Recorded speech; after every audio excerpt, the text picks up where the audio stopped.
मैं एक दुकान में पानी पूरी के लिए पूरी लाने के लिए गया था। दुकान में कोई नहीं था, तो मैंने आवाज लगाई। तभी एक खूबसूरत आंटी बाहर आई और मेरे सामने आकर बैठ गई। उसने बैठते हुए साड़ी को थोड़ा ऊपर खींच लिया। जैसे ही उसने साड़ी खींची, मुझे उसके अंदर की गुलाबी फांके दिखीं। उसने जानबूझकर ऐसा किया था। वह दिखने में अत्यंत सुंदर थी। मेरे मन में बहुत सारे विचार आ रहे थे। वह मुस्कुराई और मुझे पूरी का बैग सौंप दिया। लेकिन मैं घर आने के बाद भी उसका सुंदर रूप नहीं भूल पाया।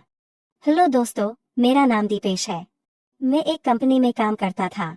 मेरी पहली शिफ्ट थी, जिसका मतलब था कि मुझे सुबह 8 बजे ऑफिस जाना पड़ता था और शाम 5 बजे मैं घर लौट रहा था। इसलिए जब मैं घर आया तो मेरे पास शाम को काफी खाली समय था। मैं अपना खुद का व्यवसाय शुरू करना चाहता था। मैंने अपने दोस्तों से इस बारे में बात की। उन्होंने मुझे अलग अलग व्यवसाय शुरू करने की सलाह दी। कुछ दोस्तों ने बिरयानी का बिजनेस शुरू करने का सुझाव दिया। अलग अलग मित्रों ने मुझे अलग अलग सुझाव दिए। लेकिन उनमें से एक दोस्त मुझसे मिला। उन्होंने कहा कि क्या तुम सच में कुछ करना चाहते हो? तो इतना भ्रमित मत होना, क्योंकि इनमें से कुछ भी काम को शुरू करने के लिए तुम्हें बहुत सारे पैसों की जरूरत पड़ेगी और तुम्हें शहर में एक अच्छी जगह भी लेनी होगी। बल्कि तुम्हें ये सब छोड़ के पानीपुरी का बिजनेस करना चाहिए। पानीपुरी का बिजनेस आप कहीं भी शुरू कर सकते हैं। उसने मुझसे कहा कि तुम्हें इस व्यवसाय के लिए दुकान की जरूरत नहीं पड़ेगी। इस बिजनेस से आपको बहुत सारा पैसा मिलेगा। उसने कहा कि उनके बगल में एक आदमी था जो दिल्ली से आया था, जो इस बिजनेस से अच्छी खासी कमाई कर लेता है। पहले उसके पास एक गाड़ी थी, अब उसके पास 6 गाड़ियां हैं। उसने एक आलीशान घर भी खरीदा है। दोस्त ने मुझसे कहा कि पानीपुरी के बिजनेस में अच्छा पैसा है और इसलिए मैंने मन में फैसला किया कि अब पानीपुरी का व्यवसाय शुरू करना है। मैं पानीपुरी के लिए गाड़ी ढूंढ रहा था। तभी मेरे एक दोस्त ने बताया कि उसके दोस्त की गाड़ी है जो खाली पड़ी है। उन्होंने मुझे वह गाड़ी किराए पर लेने की सलाह दी। उनकी मदद से मैंने वह कार किराए पर ले ली। अब मुझे बस इस गाड़ी के लिए जगह ढूंढनी थी। मेरे दोस्त की दुकान बाजार में थी। मैंने उस दुकान के बाहर पानीपुरी का ठेला लगाने का सोचा। पानीपुरी का पानी बनाना सीखने के लिए मेरी मुलाकात एक पानीपुरी वाले से हुई। मैंने उससे कहा कि अगर मैं उसे 10,000 रुपए दूंगा तो वह मुझे पानीपुरी बनाने की पूरी प्रक्रिया सिखा देगा। मैंने उनसे पानीपुरी पकाने की सारी विधि सीखी। लेकिन उन्होंने मुझसे पूरियां तैयार करने को कहा। लेकिन ऐसा करना बहुत मुश्किल लग रहा था। मैं उन्हें नहीं बना सका क्योंकि मेरे घर पर भट्टी नहीं थी। इसलिए मैंने बाहर से पुरिया खरीदने का फैसला किया। मुझे पता चल गया कि पुरिया कहाँ से मिलेंगे। मुझे 2-3 जगह पुरिया मिली। मैं वहां गया और पुरी का दाम पूछा। मुझे एक दुकान में पूरे बाजार से 20 रुपए से सस्ती पुरिया मिली।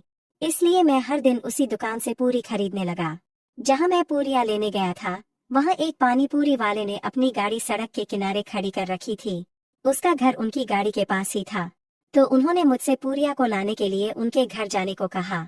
मैं उसके घर गया और आवाज लगाई। तभी एक खूबसूरत आंटी बाहर आई और आते ही मेरे सामने बैठ गई। उसने बैठते हुए साड़ी को थोड़ा ऊपर खींच लिया। जैसे ही उसने साड़ी खींची तो मुझे उसके अंदर का सारा सामान दिख गया। उसने ऐसा जानबूझकर किया था। वही रूप अत्यंत सुंदर था। मेरे मन में बहुत सारे विचार आ रहे थे। वह मुस्कुराई और मुझे पुरिया देकर अंदर चली गई। लेकिन घर आने के बाद भी मैं उनका चेहरा नहीं भूल पाया। तो अब मैं रोज पुरिया खरीदने जाता था और वो आंटी मुझे हर दिन कुछ ना कुछ दिखाती रहती थी। वो देखने में बहुत सुंदर थी, इसलिए मैं उसकी ओर आकर्षित हो गया। लेकिन वह किसी की पत्नी थी। मेरा उसे इस तरह देखना ठीक नहीं है, ऐसा मेरा दिल कह रहा था। लेकिन दूसरा मन कह रहा था कि वो दिखा रही है जो हम नहीं चाहते, तो हम इसे क्यों ना देखें। मेरा दूसरा मन बार बार यही कह रहा था। धीरे धीरे वह पानीपुरी वाला और मैं एक दूसरे को जानने लगे। तो अब मैं उसे अपने घर भी बुलाने लगा। अगर हमारे घर पर कोई भी कार्यक्रम हो तो मैं दोनों पति पत्नी को बुला रहा था। इसलिए उनका और मेरा रिश्ता अच्छा बन गया था। मैं रोज पुरिया खरीदने जाता था और वो आंटी मुझे रोज घर में सब कुछ दिखाया करती थी। तो मैंने सोचा कि एक बार उसे नीचे से निकालना ही चाहिए। लेकिन जब मैं पूरी खरीदने जा रहा था तब वो मेरे साथ खूब मस्ती करती थी।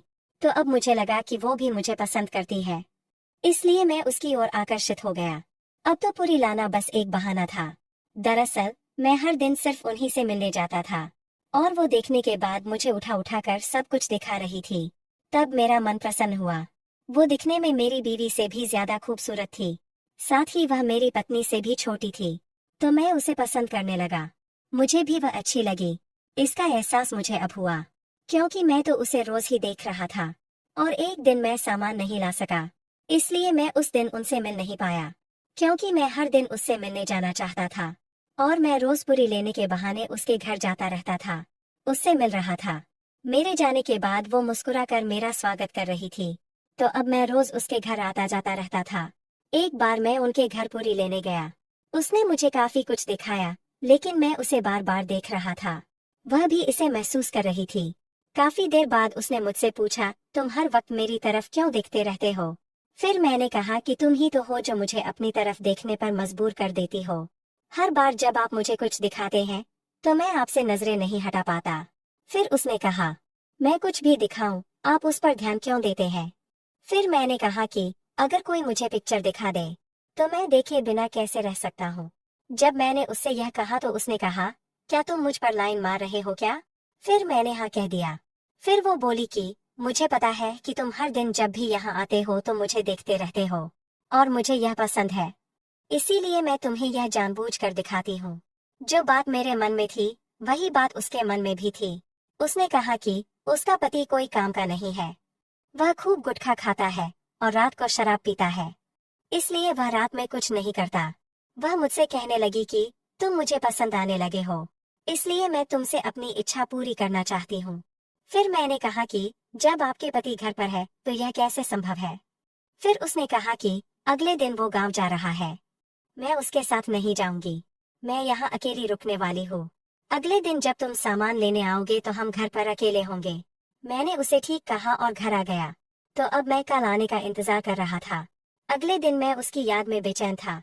जब मैं अगले दिन सामान लेने के लिए उसके पास गया, फिर मैंने उससे कहा कि तुम्हारा पति कल गाँव जा रहा है ना?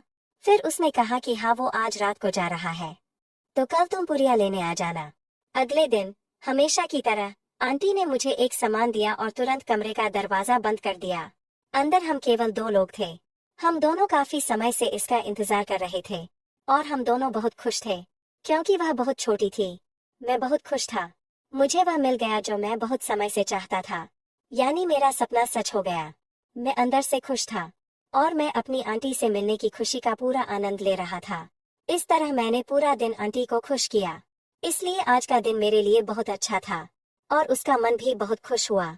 लेकिन आज उसने मुझे जो दिखाया उससे मुझे भी बहुत खुशी हुई। अब जब उसका पति गांव जाता था तब हम यही करते थे। मुझे बहुत अच्छा लग रहा था। दोस्तों, इसी तरह की कहानियां देखने के लिए अभी हमारे चैनल को सब्सक्राइब करें। यदि आपको हमारी कहानी पसंद आए तो वीडियो को लाइक करना ना भूलें। चलिए मिलते हैं अगले वीडियो में, तब तक के लिए धन्यवाद।